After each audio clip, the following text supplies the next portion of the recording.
మాజీ చైర్పర్సన్ రసమయ్య బాలకృష్ణ ఉన్నారు. బాలకృష్ణ గారు నమస్తే. నమస్కారాలే మీకు కూడా. అంటే ముందుగా తెలంగాణ పాట, తెలంగాణ మాట ఒకప్పుడు అపహాస్యానికి, అవమానానికి గురైన రోజులు చూశారు మీరు. ఇప్పుడు గౌరవించడమే కాదు, అనుసరించే పరిస్థితులు వస్తున్నాయి. ఏమనిపిస్తుంది మీకు? చాలా సంతోషంగా ఉంది, చాలా గర్వపడతా ఉన్నాం. ఎందుకనంటే ఏ తెలంగాణ తన అస్తిత్వం కోసం అయితే ఒక సుదీర్ఘమైనటువంటి పోరాటాన్ని చేసుకొని 14 సంవత్సరాలు మలివిడత సాంస్కృతిక ఉద్యమ పోరాటాన్ని, వాస్తవంగా తెలంగాణ పోరాటమే ఒక సాంస్కృతిక పోరాటంగా నడిచినటువంటి విషయం కూడా మన అందరికీ తెలుసు. ఇలా అట్లాంటి దాని నుంచి ఒకప్పుడు తెలంగాణ అంటేనే ఒక మోటు పదంలాగా చూసేవాళ్ళు.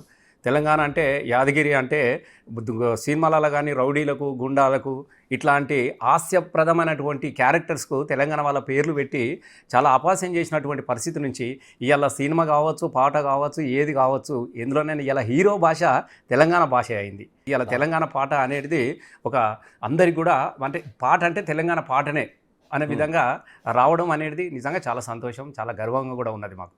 ఇలాగ ఉద్యమం నుంచి రసమయ్య పాట పుట్టిందా? రసమయ్య పాట నుంచే ఉద్యమ స్ఫూర్తి మీకు? లేదు, నాకన్నా ముందు అనేకమైనటువంటి పాటలు ఉన్నాయి. ముఖ్యంగా తెలంగాణలో జరిగినటువంటి అనేక పోరాటాలు కావచ్చు, భూ పోరాటాలు కావచ్చు, ఏ పోరాటాలు, సామాజికమైనటువంటి పోరాటం కావచ్చు, ఏదైనా కావచ్చు, ఇక్కడ చచ్చిన పాటనే, బతికిన పాటనే, ఇక్కడ పాటతోనే జీవితాన్ని గడుపుకున్నటువంటి సందర్భంలో నుంచి, బతుకులో నుంచి పాట వచ్చింది. కాబట్టి నాకు ముఖ్యంగా అనేక మంది నాకన్నా ముందు తరం వాళ్ళు ఉన్నారు. ఇప్పుడు గద్దన్న లాంటి వాళ్ళు ఎన్నో పాటలు పాడిండు. ఊరు మనదిరా, ఈ వాడ మనదిరా, పల్లె మనదిరా, ప్రతి మనకి మనం రా, సుత్తె మనది, కత్తి మనది, పలుగు మనది, పార మనది, బండి మనయిరా, బండి ఎడ్లు మనయిరా. నిజంగా ఇట్లాంటి పాటలు విన్నప్పుడు ఓహో బండి మనదే, బండి ఎడ్లు కూడా మనదే కదా, నడుమ వీళ్ళేంది అన్నటువంటి భావన చిన్నప్పటి నుంచి మేము గ్రామాలల్లో జీతం ఉండి పెరిగిన వాళ్ళం కాబట్టి, కూలి తల్లిలో నుంచి కుటుంబాల నుంచి వచ్చిన వాళ్ళం కాబట్టి సహజంగానే మాకు అక్కడి నుంచి పాట వచ్చింది. అంటే విద్యార్థి దశ నుంచి గాయకుడిగా ఉన్నారు? విద్యార్థి చాలా చిన్నప్పటి నుంచి. అంటే నాకు తెలియకుంటేనే మామూలుగా దళిత కుటుంబాలు ఎట్లా ఉంటుంది, మనకు తెలియకుంటేనే పాటలో భాగమైపోతాం. మన ఇంట్లో ఏముంటుంది ఆస్తి, సిలక్కొయ్యకు ఒక చిన్న డప్పు ఉంటుంది, ఒక డప్పు ఉంటుంది. ప్రతిరోజు ఆ డప్పును చూస్తే పెరిగిన వాళ్ళం కదా. ఏది జరిగిన కాదు గ్రామాలలో మనం ఏమన్నా సినిమాలు చూసే కుటుంబం కాదు, ఇతరత్ర ఎక్కడికో పోయి నాటకాలు చూసే కుటుంబం కూడా కాదు. ఇక్కడ పండుగలకు, పబ్బాలకు, తర్వాత ఊర్లోకి వచ్చే యాచకులు అనేక మంది సింధు యక్షగానాలు కావచ్చు, మాస్టర్లు కావచ్చు, దాసరి కథలు కావచ్చు, కోలాటాలు కావచ్చు, ఇట్లాంటివి అన్నీ చూసుకుంటూ పెరిగినాం. కాబట్టి అందులోనే మా తల్లిదండ్రులు కూడా ఆటలు భాగవతాలు ఆడేవాళ్ళు కాబట్టి అందులో సహజంగానే మాకు తెలియకుండానే మేము కూడా పాటలో భాగం అయిపోయినాం. నాకు అక్కడి నుంచి వచ్చింది. నేను పాట ఎప్పుడు మొదలు పెట్టినా కూడా నాకు తెలియదు. 3వ తరగతి నుంచి పాటలు పాడేవాళ్ళము. తల్లి ఇంటికాడ ఎక్కడ పోయినా కూడా నాట్లేసి దబ్బరు వాళ్ళు కూడా పాటలు వినుకుంటేనే నాట్ల మధ్యలోకి నడిచేవాళ్ళము. బండెకి పోతా ఉంటే కూడా అక్కడక్కడ మూట కొట్టిన మూట పాటలు విన్నవాళ్ళం, యాతం పాటలు విన్నవాళ్ళం. కాబట్టి పాట అనేది ప్రతిరోజు మాకు సుప్రభాతాలే కదా. మాకు సుప్రభాతాలు, రేడియో సుప్రభాతాలు, వెంకటేశ్వర సుప్రభాతాలు వినుకుంటే పెరిగిన వాళ్ళం కాదు. మేము కాయ కష్టం చేసుకున్నటువంటి మోటు పాటలతోని ఆ పాటలు వినుకుంటూనే పెరిగినాం. కాబట్టి ఆ పాటల్లో ఎప్పుడు భాగస్వామ్యం అయినామో, ఏ వయసులో భాగస్వామ్యం అయినా కూడా మాకు తెలియదు అసలు. అంటే విద్యార్థి దశలో మీరు ఉండగా ఆ సిద్దిపేట చుట్టుపక్కల ప్రాంతాల్లో విప్లవోద్యమం బాగా బలంగా ఉండే రోజు, ఆ ప్రభావం ఏదైనా ఉందా? డెఫినెట్గా. అసలు మా ఊర్లోనే ఉన్నది కదా. మేము చిన్నతనంలో ఉన్నప్పుడే మా ఊర్లో కూడా దొరల పెత్తనాలు ఉన్నాయి, భూస్వాముల పెత్తనాలు ఉన్నాయి, అంటరానితనం ఉన్నది. ఇవన్నింటి అణచివేతలో నుంచి భాగంగా ఒక విముక్తి పోరాటం అనేది నేను చిన్నగా ఉన్నప్పుడే మా ఊర్లో మొదలైంది. మొదటిసారిగా ఒకసారి ఎలక్షన్లు జరుగుతూ ఉంటే ఒకసారి మా ఊర్లోకి వచ్చి మొదటిసారి అక్కడే విన్నాం మేము. ఎర్రజెండే నీయలో ఎర్రనేది జెండే నీళ్ళు అని. తర్వాత యాడ ఉట్టే యాడ పెరిగే యాడికొచ్చి యాడదొచ్చి ఎవరి కొరకు వచ్చినారు ఎవరి కొరకు చచ్చినారు, ఏ తల్లి కడుపు పంట ఓలి సెమ్మెకే లీల ఓలి. అంటే గిరాయిపల్లిలో జరిగినటువంటి అమరత్వం మీద ఇట్లాంటి పాటలన్నీ కొత్తగా వచ్చినాయి. అయ్య చేసినప్పు కిందికి దొరల్లో జీతగాడ, 6 ఏళ్ళకి జీతం ఉంటివా దొరల్లో జీతగాడ, మీ సమన్న మొలువక ముందే దొరల్లో జీతగాడ, కాశపెట్టి కుప్ప పోస్తివా. అంటే ఇట్లాంటి పాటల నేను చిన్నతనం, నేను 7th క్లాస్లో ఉన్నప్పుడే వాళ్ళు పాడుతూ ఉంటే ఇవన్నీ నేను విని తర్వాత మళ్ళీ వాటిని కూడా నేను బయట పాడుకున్నటువంటి సందర్భం ఉన్నది. ఒకరోజు నిజంగా ఇట్లాంటి పాట పడితే, ఒకరోజు దసరా రోజున మేము దసరా పండుగ పోతా ఉంటే ఎర్ర రిబ్బన్లు కట్టుకొని వాళ్ళు వాడినటువంటి పాట వాడినాం, ఎర్రజెండ ఎన్నియోలని. నేను చిన్నగా ఉన్నప్పుడే 7వ తరగతిలో చదువుకుంటున్నప్పుడు ఎర్రజెండ పాట పాడితే పోలీసులు వచ్చి మా ఊరు యూత్నంతా తీసుకొని పోతే నన్ను గోడ కుర్చీ వేయించారు మొదటిసారి ఈ పాట వాడినది చిన్నపిల్లగానే.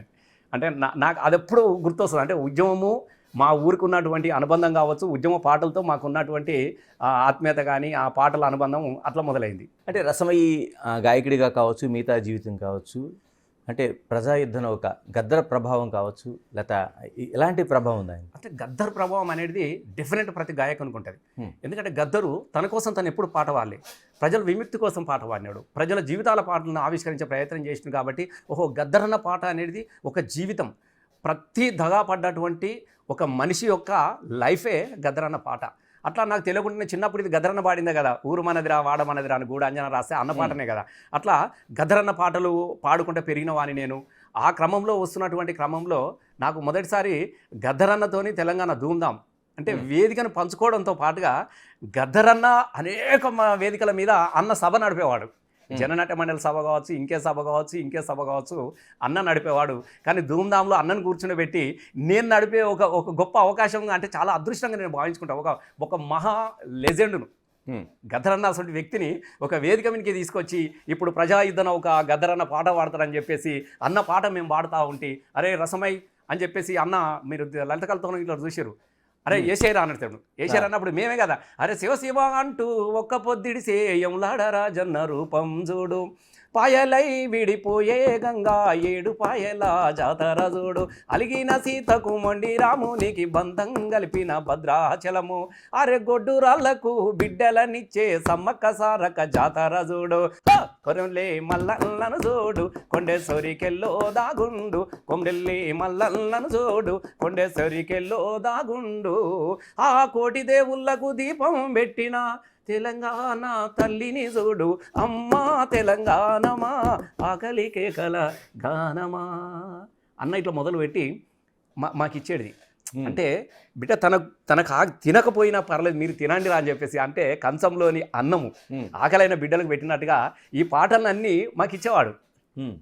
నిజంగా ఒక గద్దరన్న పాట అయిన ముందు ఆయన పాడి సగం వదిలేసినటువంటి పాటను పాడడం అనేది నిజంగా మాకు గుర్తొచ్చినప్పుడల్లా ఇట్లా తలుసుకుంటూ ఉంటాం మేము. అంటే అంత గొప్ప ఒక లెజెండ్ను, ఒక కారణ జన్ముని, ఒక ప్రజాయుద్ధ నౌకర్ని నడిపే అవకాశం నాకు నిజంగా నేను చాలా గర్వపడతా ఉంటాను ఇప్పుడు. కానీ ఇలాగ రసమయికి కళాకారుడిగా బాగా పేరు తెచ్చిన పాట, అంటే ఒక ఉద్యమ స్ఫూర్తి నింపిన పాట అంటే ముఖ్యంగా ఇక్కడ 2 ఉన్నాయి. నేను చాలా పాటలు పాడినప్పటికీ కూడా 2001లో ఈ టీఆర్ఎస్ మొదటి పెట్టినప్పుడు ఫస్ట్ సార్ నన్నే కూర్చుని ఒక 6 నెలల ముందే మేము పాటలు తయారు చేసినాం. అంటే జెండా కలర్ ఏది ఉండాలి, మన ఉద్యమం ఎట్లా నడవాలి అని. అంటే సారుకు 1969లో తెలంగాణ ఉద్యమం ఎందుకు ఫెయిల్ అయిపోయింది, భావవ్యాప్తి లేకపోవడంతో కొంత మళ్ళీ వెనక్కి వచ్చేసింది. కాబట్టి ఇప్పుడు అట్లాంటిది జరగదు. కాబట్టి తెలంగాణ సాంస్కృతిక పునర్జీవనం ఏదైతే ఉందో, ఒక సాంస్కృతికమైనటువంటి విప్లవం రావాలంటే భావవ్యాప్తి అనేది ప్రజలకు బలంగా పోవాలి. కాబట్టి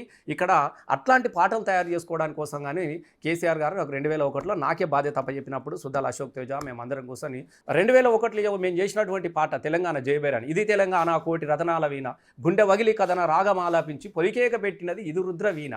ఈ పాట ఇప్పటికీ మనకు ఆ పాటలు వినబడుతుంది. తర్వాత అప్పుడు మేము అమెరికా అందాలు చెప్తే రామరాము, సింగపూర్ సోకి చెప్తే అని, అంటే రాజకీయ వ్యంగ్యంతో కూడుకున్నటువంటి పాటలతో పాటుగా తెలంగాణ తల్లి విశిష్టతను కూడా చాటి చెప్పే విధంగా బతుకుల మీద తెలంగాణలో ఏం కోరుకుంటున్నారు, ఏం కోల్పోయారు అనే దాని మీద పాటలు తయారు చేసినాం. ఆ ప్రతి పాట కూడా ప్రజల్లో ఉన్నది. ఆ క్రమంలో వస్తున్నటువంటి క్రమంలో జయరాజన్న రాసినటువంటి పాట కూడా అప్పుడు నీళ్ళ పరిస్థితి ఇక్కడ కరువు కోస మీరు అందరూ చూసారు కదా, సేలల్లో నీళ్లు లేవు, సెలకల్లో నీళ్లు లేవు, నిన్నే నమ్మిన రైతు కళ్ళల్లా నీళ్లు లేవు, వానమ్మ వానమ్మ వానమ్మ ఒక్కసారన్న వచ్చిపోవే వానమ్మ అని.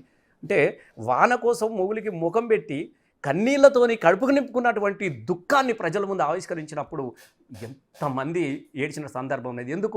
ఎందుకు అనంటే ఇక్కడ నీళ్ళు లేవు.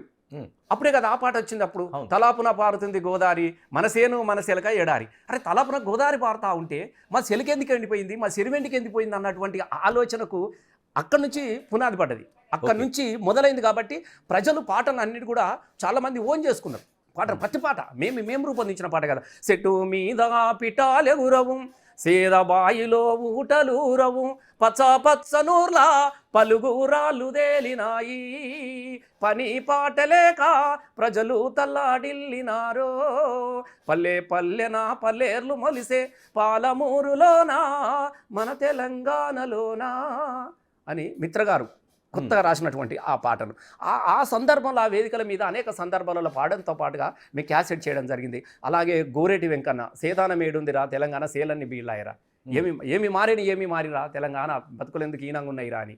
అంటే ఇట్లాంటి అనేక పాటలు, ఒకవైపు ప్రజలను కదిలించే పాటలు ఒకవైపు నుంచి వస్తూ ప్రజల జీవితాలను ఆవిష్కరించడంతో పాటు వాటి ఆర్ద్రత కలగలిపినటువంటి జీవితాన్ని మేము వేదికల మీద ఆవిష్కరించుకున్నటువంటి సందర్భంలో మాకు కళాకారులుగా కూడా బాగా గుర్తింపు వచ్చింది. అంటే ముఖ్యంగా 2001లో బీఆర్ఎస్ పార్టీ మొదలు కాగానే తెలంగాణ ధూమ్ధామ్ 2002 అక్టోబర్ 31వ తారీఖు రోజున ధూమ్ధామ్ అని పెట్టినాం.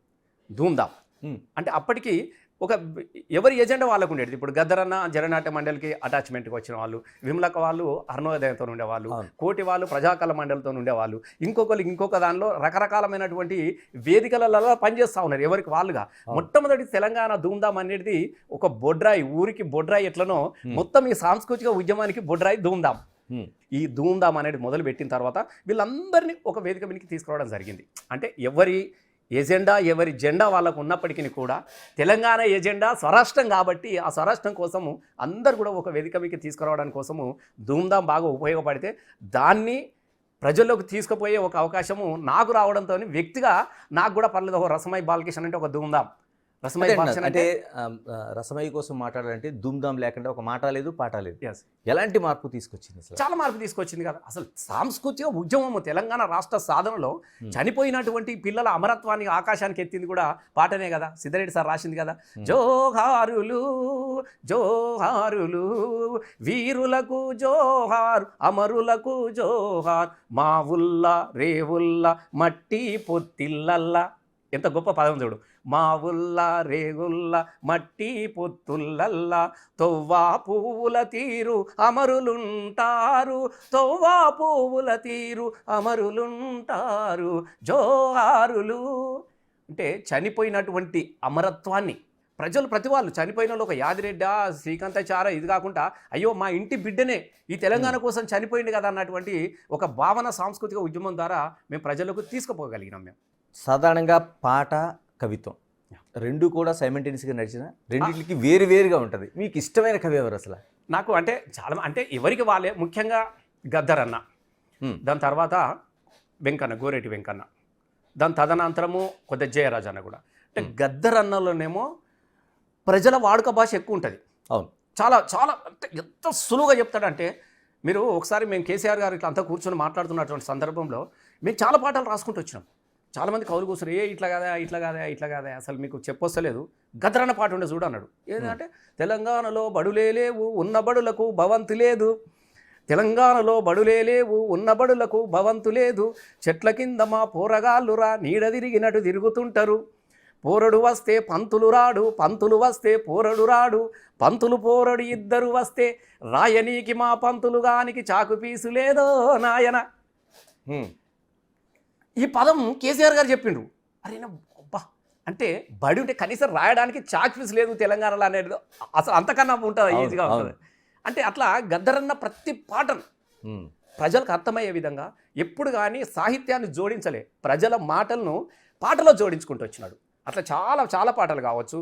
ఇప్పుడు మనము పొద్దుతిరుగుడు పువ్వు పాట తీసుకున్నా కూడా, ఈ పాట తీసుకున్నా కూడా, నా తల్లి తెలంగాణరా, నా తల్లి తెలంగాణరా తిరగబడ్డ వీనరా, విరులకు పుట్టి నిల్లమ్మో పౌరుషాల గల్లా తన్నమ్మో, ఆ తేనె తెట్టెలా తీయగుంటది కత్తి అంచులా మెత్తగుంటది, తేనె తెట్టెలా తీయగుంటది ముట్టుకుంటే మాత్రం కత్తి అంచులా మెత్తగుంటది, కసుకున తెగుతుంది అని చెప్పిండు. అసలు ఇది మామూలు మాటలు కావు కదా. ఇది మామూలు మాటలు కాదు. నా ఇప్పుడు అమ్మ తెలంగాణమా నిండు ముత్తైదువ తెలంగాణము ముండమోసినట్లున్నాదమ్ము, ఆదిలాబాదు ఆకునులు మీ పెట్టుకుంది కాటుగా, ఆదిలాబాదు ఆకునులు మీ కట్టుకుంది పచ్చని సీర, ఖమ్మం మెట్టు అడవులతోని పెట్టుకుంది నుదుట బొట్టు, కుసుమ పువ్వులు నూరమ్మో. ఆదిలాబాద్లో ఎక్కువ పండుతుంది కాబట్టి కుసుమ పువ్వులు నూరమ్మో పసుపు పూసుకుందమ్మో, ఆ నిండు ముత్తైదువ తెలంగాణము. ఎంత అద్భుతమైనటువంటి పరిశీలన. ఆ నిండు ముత్తైదువ తెలంగాణము ముండమోసినట్లున్నాదమ్ము. అంటే ఇది కావాలంటే ఏం కావాలి? తెలంగాణ కావాలి అని చెప్పడానికి కోసం ఇట్లా అత్యంత అద్భుతమైనటువంటి సహజ సిద్ధమైనటువంటి అనేక పాటలు గద్దరన్న నుంచి వచ్చినది కాబట్టి నాకు గద్దరన్న అంటే మొదటి. అట్లాగే నేను ఎవరు తక్కువ చేయట్లేదు. ఆ లెక్కలో వస్తే కూడా ఎంకన్న కూడా చాలా అద్భుతమైనటువంటి ప్రజాకవి గోరటి. నాకు ఎంకన్న గద్దర్ అన్నది ఒక శైలి కానీ అది ఎంకన్నది ఇంకొక శైలి. ఎంకన్న దానిలో కూడా చాలా సులభమైనటువంటి పదాలు ఉన్నప్పటికీ కూడా ఆయన ఒక తాత్వికత దాగుంటుంది ఎంకన్న పాటలలో. ఒక మనిషి యొక్క మర్మం ఉంటుంది, మర్మం చెప్తాడు అంటే ఈయనది ఒక శైలి. తర్వాత జయరాజ్ అన్నది ఆయనది ఒక శైలి. అంటే ఇంకా చాలా మంది ఉన్నారు. ఇప్పుడు గూఢాంజన పాటలు కూడా ఏం తక్కువ, ఏం మామూలు ఊరిడిచిన బోధన, అయ్యో ఊరి పోసుకొని సత్తున, ఊరు మనదిర, ఏ వాడమందిర. ముఖ్యంగా అంజన రాసినటువంటి నేను వాస్తవంగా రసమై అంటే ఈ పాట పాడాల్సింది అన్నదానికి గూఢాంజన రాసిండు. వెనక ముందు చూసుడేంది రాజనవో రాజన, ఎత్తుకో తెలంగాణ జెండ రాజనవో రాజన, పుడితొక్కడి సత్య రెండు రాజనవో రాజన, ఎత్తుకో తెలంగాణ జెండ రాజనవో రాజన, గజ్జలు గజ్జాలు రెండు గజ్జలో రాజన్న, గజ్జలు గజ్జాలు రెండు గజ్జలో రా, మన సేను వాయ సెలుక వాయ గజ్జలో రాజన్న అని ఈ పాట వాస్తవంగా నాకు బాగా నన్ను ప్రజలకు తీసుకుపోయి ఈ పాట రసమే పాడాలనే విధంగా రాసింది గూఢాంజన. అట్లా అందరి కవులను కూడా తెలంగాణ కోసం ఒకలే కాదు, ఇప్పుడు చిన్న కొత్త కవులు కూడా ఉన్నారు. ఇప్పుడు కొదాడి సీన్ ఉన్నాడు, వాస్తవంగా మామూలుగా రాయాలి, అసలు ఉండు పైలంగుండు, అసలు ఏం పాట, అసలు కన్నీళ్ళు. వాస్తవంగా తెలంగాణ రావడానికి కోసము, ప్రజలు చైతన్యం కావడానికి కోసము, కూలినాలి జనం అందరూ కూడా ఇందులో ఈ ఉద్యమంలో భాగస్వామి కావడానికి కారణం కూడా మనము కొదాడి సీన్ని తీసుకోవచ్చు. ఎందుకంటే 2-3 పాటలు అద్భుతమైన పాటలు. ఇప్పుడు అసైదుల హారతి కాళ్ళ గజల గమ్మతి, తెలంగాణ లడాయికి కదులుతున్న ఇమ్మతి. ఆ పాటతో పాటు ఉండు పైలంగుండు అమ్మ మాయమ్మ, బొంబాయి పోతున్న తల్లి మాయమ్మ, బతుకు బారా మాయే సేద గోరా మాయే, చేసేదేమీ లేక సంచారం పోతున్నా, బతుకు తెరువు కానీ అమ్మ మాయమ్మ, బొంబాయి పోతున్న తల్లి మాయమ్మ, చేతగాని దాని కొడుక మల్లయ్య, ముసలిపానం నాది బిడ్డ మల్లయ్య అని అబ్బాబ్బాబ్బా ఏడ్చేటోళ్ళు జనం వలవల. మేము స్టేజ్ల మీద వాడుతూ ఉంటే ప్రతి వాళ్ళు కన్నీళ్ళు పెట్టే విధంగా. అంటే ఈ కొత్త తరం కవులు వీళ్ళు. అట్లాగా అభినయ సీన్ ఉస్మానియా క్యాంపస్లో ఉదయించిన కిరమ, వీర తెలంగాణమ, యశ్పాల్ కూడా వీరులారా వీర వనితలారా, యశ్పాల్ రాసింది కూడా చాలా పాటలు ఉన్నాయి. కళ్ళం నిండా గింజాలు ఉన్న రైతన్న, పల్లెం నిండా మెతుకులేవి రైతన్న అని రాసినాడు.